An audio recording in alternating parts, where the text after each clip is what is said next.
Welcome to the Wellness Connection with Dr. McMinn.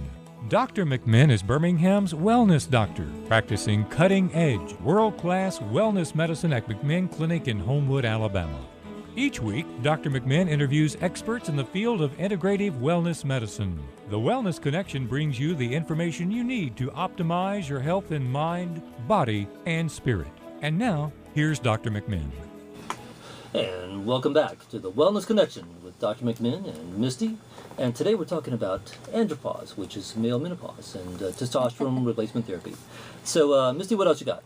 Well, you know, I try to always be the voice of the patients, and anyone considering any hormone replacement therapy, one of the things they always want to know is cancer. Oh, Can yeah. testosterone replacement therapy cause cancer? Well, you know, Missy, that's a great question. And, of course, it's something that's always on my mind as well. We have to certainly watch out for that and monitor that closely. But I don't think there's any evidence that testosterone replacement therapy can create prostate cancer.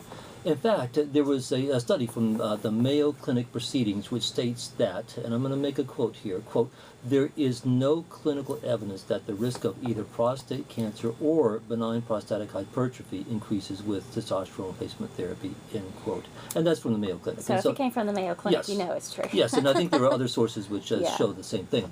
Although, every man should be monitored for prostate cancer. And you're right. In a yearly prostate exam. That's right. With blood tests. That's right. You know, Misty, I think that the current concept of prostate cancer is if you live long enough, You will you're get going to get it, prostate right, cancer. exactly. It's just one of those things. Yeah. It's interesting, though, you know, Misty, there's a really active debate about whether we should be even getting PSAs or Right. not at all. I was listening to that the other day in a lecture.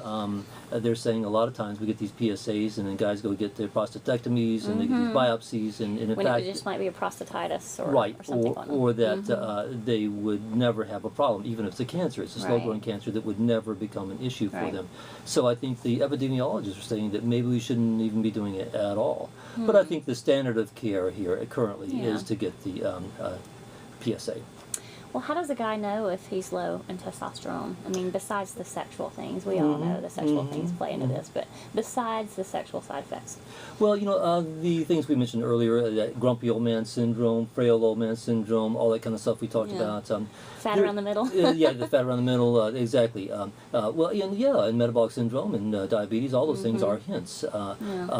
But there is an actual questionnaire you can fill out. It's called the ADAM, A-D-A-M questionnaire, and I think if you just went on online Like if you just Googled ADAM questionnaire? ADAM questionnaire, Okay. and it's a list of 10 questions. You kind of go through it and you answer the questions, and if you score high, then you ought to go see a physician who is knowledgeable in testosterone replacement Yeah, therapy. and let me just throw this out there that not every physician that you see, maybe your primary care or your other physician, it may not be knowledgeable in this area or may not, see things as getting that testosterone to an optimal level. So not everyone is knowledgeable in this area. Yeah, so, and also you want to avoid getting testosterone, from the gym or something like that. Right. But I tell you, Misty... Or the internet. So many times, it seems like people who run into trouble with it, have the road rage or whatever, Right. it gives testosterone a bad reputation. They are guys who are doing it at the gym and they're taking too much. Too much, too and quick, yeah. I had a guy one time, Misty, if you're looking at, optimal levels to be around, say, 700-800, I had a guy come in one time and his level was 22,000. Oh, wow. I couldn't believe it. Of course, I did not treat him, and wouldn't have anything to do with it. I think it's just absurd. Where was he getting his testosterone? The gym? Okay. From the gym, yeah. And these guys, they got huge muscles, but oh my gosh, they're going to die young. Yeah. It's going to cause all sorts of trouble with liver, heart, you name it. So I think, it's interesting. Like most things in life, too little is not good for you, and too much is not good for you. Too much of a good thing is too much of a good thing. And so you really want to watch out for that. So, in summary of this, the whole andropause thing, what are some of the practical benefits of testosterone replacement therapy that you've seen in your practice? I know I've seen some firsthand in the practice. What have you seen, Misty? I've seen someone I know who's very close and dear to my heart, get his, I guess, your word, mojo back. Get his mojo back. Yeah. Well, I think a lot of guys do get their mojo Yeah. back, and I've had many women come in and say, "Thank you for giving me my husband back." Yeah. Sometimes they will just come alive again. They have a better outlook on life. They're not so moody and grumpy.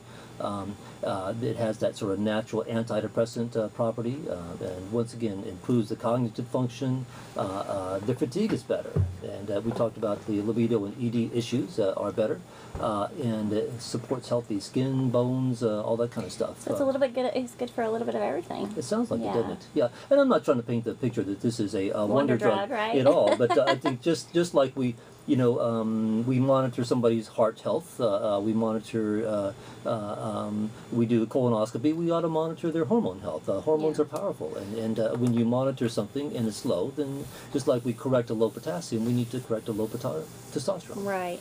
And back to the whole heart attack thing, I was listening to a lecture the other day that the guy was saying that a testosterone level of lower than 300 was associated with like a so many percentage increase of actual heart attack. Oh, yeah, And absolutely. I just thought that was phenomenal. Yeah, it so, sure is. You look at all these guys that are sitting up in the open heart ICUs that I used to take care of, they Mm-hmm. maybe could have avoided that, heart attack or that incident with some testosterone replacement. Yeah, so let's close out with saying, testosterone replacement therapy is not for everybody. But it's also for women. Let me throw That's this right. in here. I know we're That's talking right. about men, Well, it is but for it is women. also for Yes. women. A lot of women don't realize that they actually need testosterone too. Women think, oh, I'm going to get on testosterone, I'm going to grow a beard, and I'm going to get angry. But that's not the case at all. It is actually very, very beneficial for women as well.